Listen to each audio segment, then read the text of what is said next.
Hello, parents. Welcome to the Masterful Parenting Podcast. I'm Anne Alvares, parent coach, school counselor, and mother of two. Do you sometimes struggle with your parenting role? Do you notice that sometimes you're repeating patterns that you learned in your own childhood? Maybe you are carrying childhood pain that has not been healed, and you notice that it is showing up in your parenting with your own children. Perhaps you yell or get frustrated easily. Maybe you are directing them or telling them what to do all the time, and you notice that your actions are affecting your relationship with your children.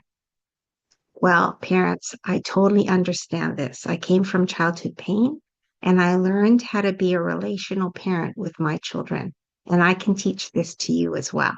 This podcast is all about learning how to heal the childhood pain that we are carrying so that we can foster healthy relationships with our kids. Join us every week for a new show, and we will dive into the healing and the fostering of healthy relationships with our children.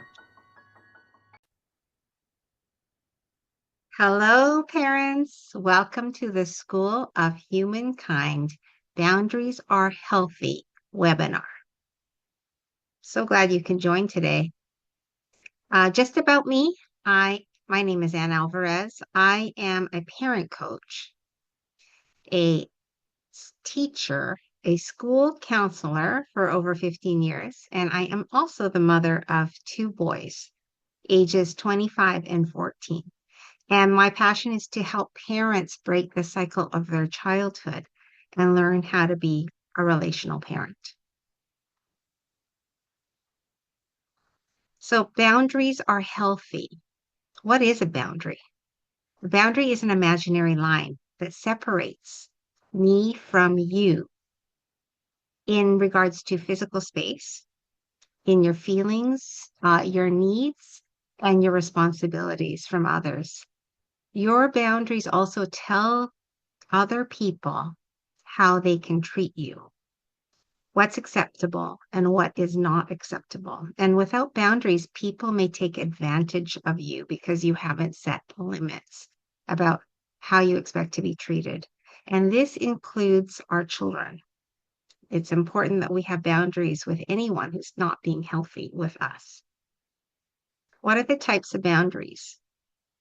We have intellectual boundaries. So being able to express our thoughts without disagreement or someone not allowing us to speak, right? What we're thinking about or our views on things. Physical boundaries. So that has to do with touch, like what are we comfortable with? Emotional boundaries, being able to express your feelings. Time boundaries, being careful not to be overdoing your time with other people and not having enough time for the things that you want to prioritize. Material boundaries, that means your money, your things that you own, if you want to loan them to other people. And then sexual boundaries, that means consent, having consent with any kind of sexual activity. Okay, so we'll go through this really quickly because I do want to go into how boundaries affect parenting. So physical boundaries are our personal space, and some people are really comfortable with touch, and other people are not. Some people are really comfortable with being close, and other people are not. And so it's okay to say to make a comment that establishes your boundary for how you feel. So, physical boundary, I'm really tired. I need to sit down now. I'm not a big hugger. I'm a handshake person. I need to eat. I'm going to grab something to eat now. No, I don't want you to touch me like that.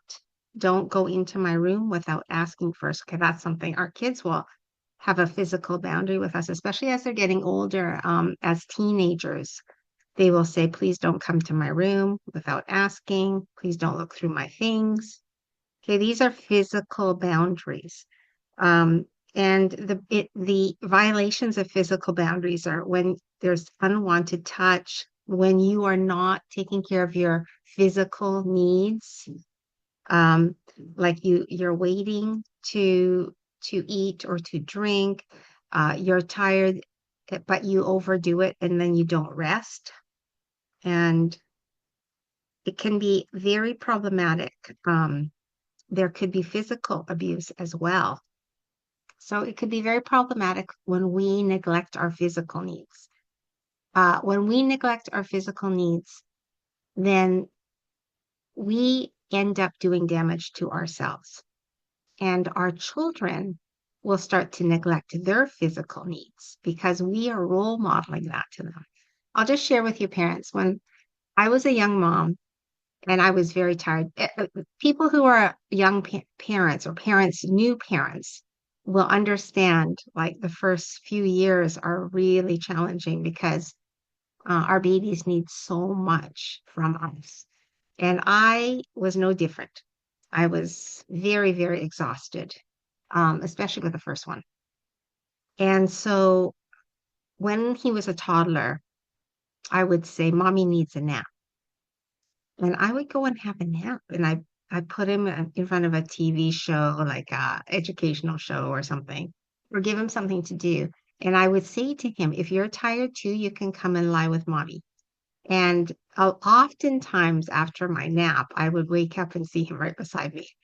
But the funny thing is that because I was like that with both of my children, not having a physical boundary when it came to my fatigue, because I knew that I couldn't do my job well when I was tired and I needed to sleep. I needed to lie down because my sleep was so broken up, right, when they were little.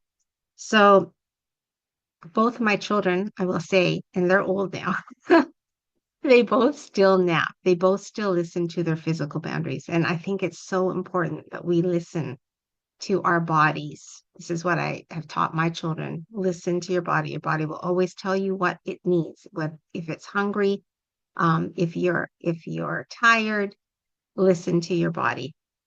So that's physical boundary. Emotional boundaries is all about respecting and honoring feelings and energy. And setting emotional boundaries means recognizing how much emotional energy you're putting into something and know when to share and not to share and limit your emotional sharing with people who respond poorly. So we don't share our feelings and our thoughts with someone who's not respectful of them or supportive. So we have to respect emotional boundaries and we validate the feelings of others and make sure that you respect their ability to take in emotional information. You will get clues as to if someone can handle what you are sharing. So you might say something like, when I share my feelings with you, I get criticized and it makes me feel totally shut down. I can only share with you if you're able to respond respectfully with me. Okay. You might say that to a parent or a spouse. I'm sorry you're having a hard time right now. I'm not in a place to take in all of this information. Do you think we can talk about it later? That's another thing. Like, especially if you're having a heated discussion, you might want to say, like, I can't process this right now. Let's talk later when we're both calm. I'm having a hard time. I really need to talk. Are you in a place to listen right now? Right? We're getting feedback with the person that we want to share the information with. I really can't talk about it right now. It isn't the right time. Okay. When you're not ready to talk about something. And we are crossing the emotional boundary when we dismiss or we criticize feelings. And that's with our kids too. If we're saying, um, oh, suck it up. Why are you so worried? That's part of school. When we're giving that kind of messaging, then we are actually violating their emotional boundary, right? When we're dismissing their feelings when they're sharing with us, asking questions that are not appropriate for the relationship. Like when we're asking questions of people, we need to determine whether they want to answer it. Like we don't force people to answer questions, and we need to make it appropriate, our questions. And we need to be able to read and go through personal and emotional information. And it's okay if we're not ready to say, I'm not ready to listen to this problem. It sounds like you're really upset and it's starting to upset me. Is it okay if we talk about it later, or can you find someone else to talk to about this, right? If you're uncomfortable, that's a boundary and it's okay. Um, when you're asking people to justify their feelings, no feelings should be judged. Our feelings are part of our humanity. And so we have to honor everybody's feelings. If you say to someone, you don't have a right to be mad, that's not okay. Yes, they have a right to be mad. We all have a right to feel our feelings. Okay. And it is part of our humanness. Assuming that we know how other people feel. Oh, you always feel this way when I do this. No, you are implying when you should be asking, how do you feel about this? Is this how you feel? Telling other people how they feel is toxic and not relational. So we don't tell people how they feel. We ask them, and we don't emotionally dump on people. Okay, because that is hard on someone. You need to feel like you can unleash your feelings to someone who is safe. And if you are uncomfortable with emotional dumping of a friend or somebody else, then you can say, I can't really handle this right now. Is there someone else you can talk to? Or can we talk about this when I'm in a better state of mind? Because I'm not in a good state of mind to be listening to your complaints. Okay. Sharing inappropriate emotional information with your children. I'm going to say, parents, like we have to be so careful that we remember that our children are children. They are not our sounding board. They are not, they should not be absorbing any of our problems because we're the parent, right? And when they absorb our problems, it's parentification, actually. We should be helping them with their problems, but our own problems need to go to other adults, a support network of adults that are emotionally capable of helping us, not dumping on our children emotionally. Okay. So, boundaries of time. Parents have a hard time with this because there's so much to do when you have little ones, right? So, but our time is valuable and it's important to protect it. And we need to set time boundaries at work, at home, and socially. Setting time boundaries is really healthy. So you cannot overcommit yourself. When you understand what your priorities are, then it's easier to limit the amount of time that you're giving to other people. So a healthy time boundary might sound like, I cannot come to that event this weekend. I'm really busy. I have an hour. I can only stay for an hour. Do you have time to chat today? I would love to help, but I would be overcommitting myself. Is there another time that we can talk? We have family time on Sundays, so we won't make it. You need to protect that family time, right? Family time is Sundays for me, so I'm really protective of that time. I'm happy to help with that. My hourly rate is this. Okay, violated time boundaries looks like asking professionals for their time without paying them, demanding time from people, keeping people in conversations or on tasks for longer than we told them that we would. Okay, we're using up more time than we said that we would.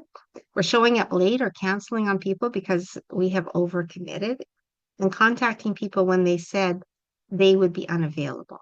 All right, so we ask for people to respect our time, and we also respect other people's time. That's a time boundary. All right, material boundaries. Material boundaries refer to items, possessions like your home, your car, your clothing, furniture, jewelry, money, etc. And it's healthy to understand that you can and cannot share and how you expect your items and your materials to be treated by the people that you're sharing them with. So have limits on your material items that are treated and expect them to be treated well. That will prevent resentment over time.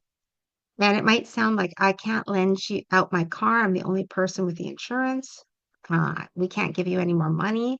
We would be happy to help in another way. Sure, I'm happy to share my dress with you. Just a heads up, I need it back by Friday. Material boundaries are violated when your things are destroyed, stolen, borrowed too frequently. Another material violation is the use of materials, money, and possessions to manipulate and control relationships. And the more we set boundaries, the more we recognize them. In setting boundaries, we help people show up for us and also become better at showing up for them. Now, I just want to make a side note here about material boundaries with our teenagers, because our teenagers can be very demanding, right? They want expensive haircuts, they want expensive clothes, right? They think that you're the bank. And I have experienced this with my youngest. So I will tell you what I tell my youngest. I say, I always want to know what you want. I want you to share with me what you want, but I don't want you to demand it because it's my money. And I can choose how my money is spent, but I always want to hear what you want. That isn't really healthy, right? And it actually really worked with him because he was getting demanding materially. And then I realized that that's not okay because we don't want to spoil our children materially parents. When we spoil our children materially, they don't learn how to work for things. And so we can't cross that line and give them everything they want materially. Um, I, I'm a firm believer in giving our children what they need, not what they want. We try to get them on occasion, like for their birthday, Christmas time, or whatever. On occasion, we try to get them things that they want within reason, right? Whatever is in our budget, if we want to, okay? Not because we feel guilty or whatever. We try to give them what they want, but most importantly is to give them what they need. And what they need is us. So we need to be available for them. We need to connect with them. We need to show them healthy relationships. That is much more important than giving them things materially. All right. And sexual boundaries, this is something that we got to teach our teenagers, right? Like that you have to ask for consent, that you talk about, like if you're in a couple relationship, um, talk about what pleases you, requesting a condom so that you are um, having safe sex and contraception and saying no. It's okay to say no, that you don't like it or that hurts you, and that you're protecting your privacy. Uh, and we need to teach our kids at a young age about unwanted touch, assault, or rape. Um, because I was a victim of abuse, sexual abuse, I was very, very aware that I needed to teach my children at a young age about touching. So I explained to them what their private parts were when they were toddlers, really. And I explained to them what their private parts were and that nobody was to touch their private parts. Unless it was a doctor that was checking on you or mom or dad are trying to help you clean. But otherwise, nobody touches your private parts. And I think it's so important, parents, that we let our children know because if they don't know that that's a boundary, then they are prey to being a victim of sexual abuse. Okay, that's my 2 bits on that. Okay, intellectual boundaries. So this refers to thoughts, ideas, curiosity, um, a respecting of ideas, right? And a willingness to hear other people's ideas. So we don't belittle or make fun of somebody, especially our children when they come up with ideas, right? We listen to them, right? So healthy intellectual boundaries includes whether or not it's a good time to talk about something. It might sound like, I know we disagree, but I won't let you belittle me like that. I would love to talk about this more, but I don't think talking about it during Thanksgiving dinner is the best time. And it's okay to tell our kids, like, can we talk about this later? I know have said that before. Um, because I'm really busy right now and I can't really give the attention that it needs. When we talk about this, we don't get very far. I think it's a good idea to avoid the conversation right now. So you might want to do that like in a marriage or in a work relationship. I think it's really important that we talk about things though. I can respect that we have a difference of opinion, and it's okay to have a difference of opinion, right? We need to allow people to have differences in their thinking and be okay with it. Because not everyone has to conform to your idea. Does this mean that you need to be accepting of all thoughts and opinions? No.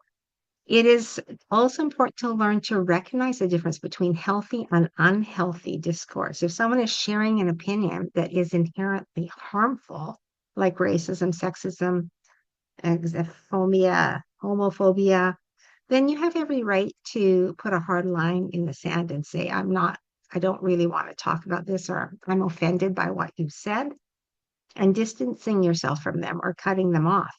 You do not have to have intellectual discourse with someone who is violating you or other people. So it's okay to have a boundary with opinions that you know are harmful. All right. But again, I want to reiterate to you, parents, how important it is to accept all of our children's ideas, even if they seem crazy. Like, if it seems crazy to you, it's fine. Don't disclose that to your child. Just listen. They just need you to listen. Sometimes you can question them. You can say, well, do you think that's feasible? Do you think that makes sense? Like teenagers, they're always say, I hate school. I don't want to be in school anymore, right? Like, I know that. I've heard that before. And I'm like, okay, well, what would you do then?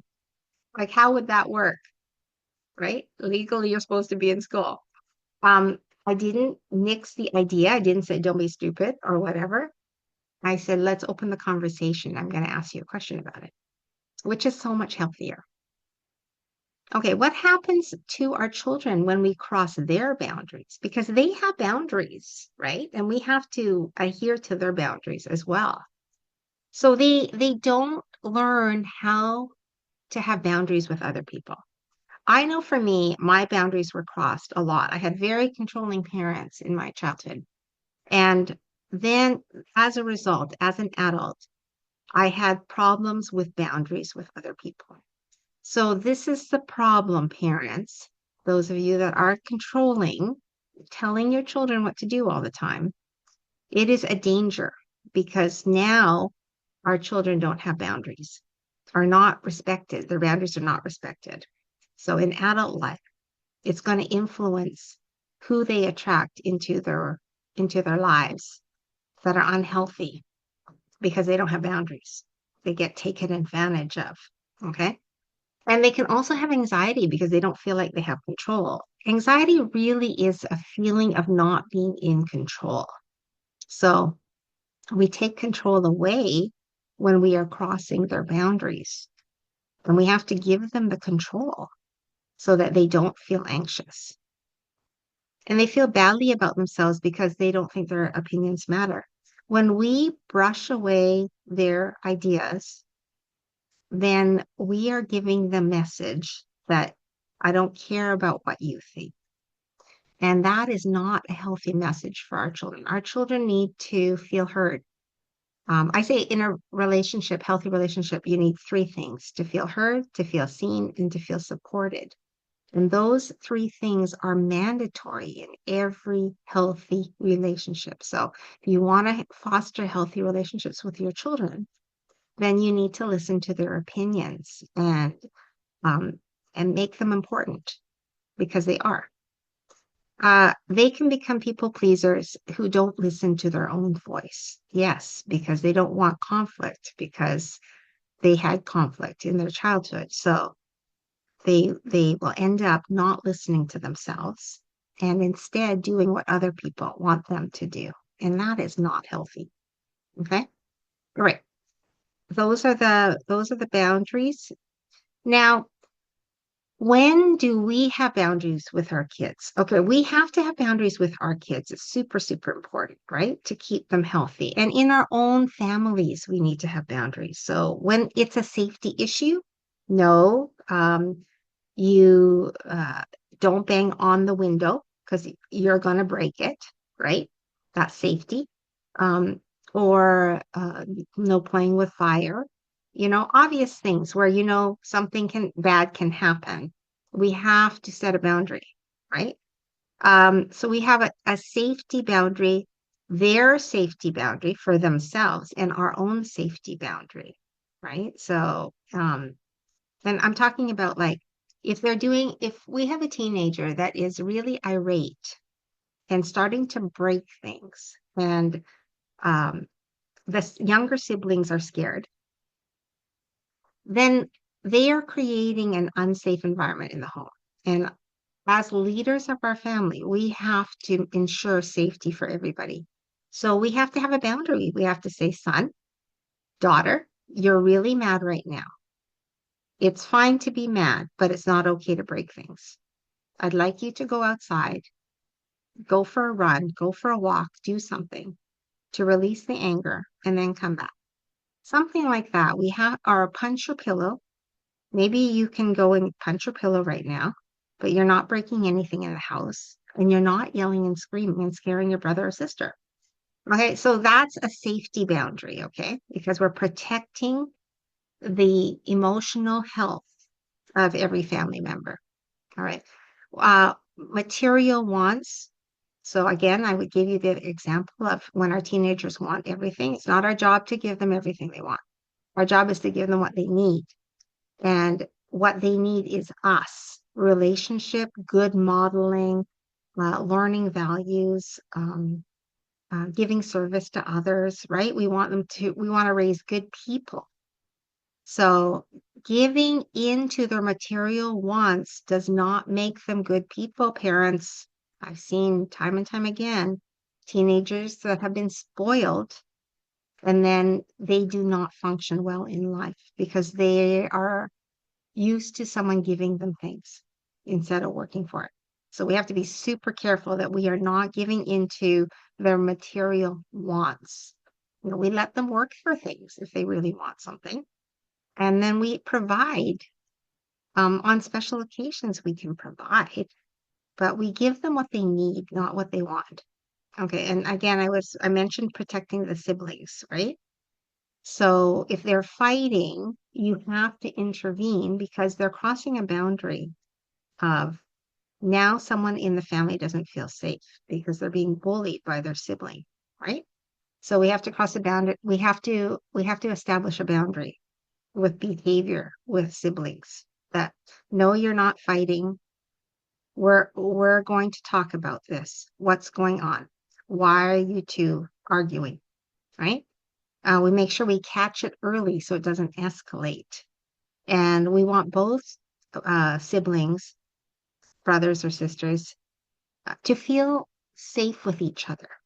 And so we talk about that. We're like, when you talk that way to your baby sister, she doesn't feel safe. She doesn't feel good being in the home, and that's not okay. In our home, everyone needs to feel good. It's our job to make sure in a family that everyone is functioning well and feels good and feels safe in the home. So we're not going to do that. Instead, we're going to talk about it. All right, that's modeling, that's taking parent leadership. We have to keep our homes healthy, parents. Even if we grew up in unhealthy homes, we want better for our children. And so we need to be healthy, right? We have to put ourselves in check when we're yelling or getting angry or behaving in an unhealthy manner. We have to take the time out and calm ourselves down so we can respond instead of react or overreact. Asking for things that cross our personal values. I'll just share with you, parents, I think it's super important that we let our children know what our values are. Okay. Like, don't accept things because you think, oh, it's this generation and sex is so open and, everybody is doing it and it's all over the internet. No, if you have a value that sex is special, that it should be saved for someone that you love, then you set that standard at home with your kids. You talk about it, right? And I know it's a hard conversation. It is a hard conversation. I had that conversation with my oldest when he was a teenager about it. I mean, we were so open, right? He was so okay to talk to me about sex. And so I shared my values. I said, I don't believe in casual sex. I believe that when you are intimate with someone, that it is special and you don't just give it up for anybody. That is how I was raised, honey. This is what I explained to him. Your grandma's the same way. This is how she is. This is how I am. Um, that's my value. And surprisingly, he took it super well and he actually agreed. So that's the thing about sharing our values with our kids, right? And explaining the why we feel the way we feel about it. I think is super important. And because we were close, like we have a very close relationship with both of my children, we can talk about these things and it's not weird, right? Okay, so that's super, super important. Share your values. If it's about money, if it's about saving, if it's about um, being kind to people, always showing empathy and kindness to people. It's about serving. If it's about sexual boundaries, share your values. That's how you pass it down generationally. Okay. All right. So, how to enforce boundaries? Okay, so you have to have a relational conversation, like I explained with my oldest, right, about sex. You have to have a relational conversation explaining why you have the boundary. So, um, you know, you want things, but you talk to me in a manner that is not okay. Like, I don't mind you asking, but I don't want you demanding. Demanding is not healthy in a family. Okay, something like that. So have a relational conversation about it. Do you think that's okay to demand things when I'm the one that's working for my money? Right? Um, do you think it's okay to use their body for your own pleasure and not consider their feelings? Like this is a relational conversation. And invites the questioning invites dialogue. So we don't just tell them, we invite conversation. What do you think? Do you think it's okay? Right? Because then if they stop and they can think about it and ask them if the boundary is not respected, what should happen? Okay, so if you're gonna, if you yell at me again, what do you think mom should do? If you take money from my wallet again, what do you think mom should do? Right? Because do you think it's okay? Like is it okay for me to just go into your wallet and take your money? Do you think that's okay? See, now we are getting them to stop and think about their actions. Okay. And then we're putting in place something that's going to happen if the boundary is not respected. And discuss the home environment and each member's needs. So I a family that thrives is when everybody in the family is thriving. And we all have certain needs, right? Some of us need more time, alone time. Some of us need more social time. Um, some of us need more physical touch, right? To feel good, to feel loved, and to feel supported. And so we can talk about that. We can say, well, your brother, he's more of an introvert, so he needs more time to himself. Or your sister needs me right now because she's little, and so I'm going to stay and watch some shows with her right now, but I can come and spend time with you afterwards, right? So we have to discuss everybody's important in the family. Everyone has needs, and we're going to try to accommodate so that everyone feels good in the family because that's a healthy family. A healthy family is a family where every member of the family thrives. And that is the goal, is that everyone's feeling good about themselves. Okay. All right, parents, that's it. That is boundaries, why boundaries are healthy. I hope I gave you lots of examples of uh, what we need to do as parents to enforce boundaries and also to respect our children's boundaries and why it is so important to have boundaries. So I'm going to stop the video now and take questions from parents. Thank you, parents, for joining the show today. I hope it was valuable and that you have some useful tools to use with your children. If this show blessed you or changed you in any way, I would appreciate a review on my podcast, or subscribe to my YouTube channel, or perhaps you could even recommend our masterful parenting to your family and friends. Thank you so much, parents.